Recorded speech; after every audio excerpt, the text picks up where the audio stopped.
ধ্বংস নয়, প্রতিশোধ নয়, প্রতিহিংসা নয়, ভালোবাসা, শান্তি ও জ্ঞান ভিত্তিক সমাজ গড়ে তুলি। আল্লাহ হাফেজ। বাংলাদেশ জিন্দাবাদ।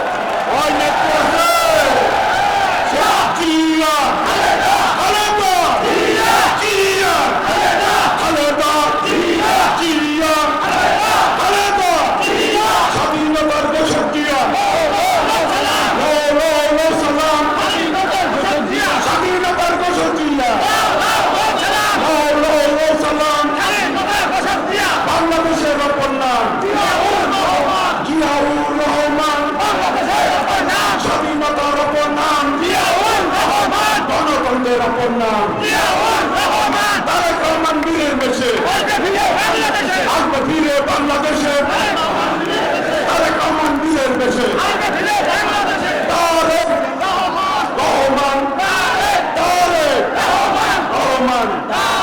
সভাপতির অনুমতি ক্রমে আজকের সমাবেশ এখানেই সমাপ্তি ঘোষণা করা হলো।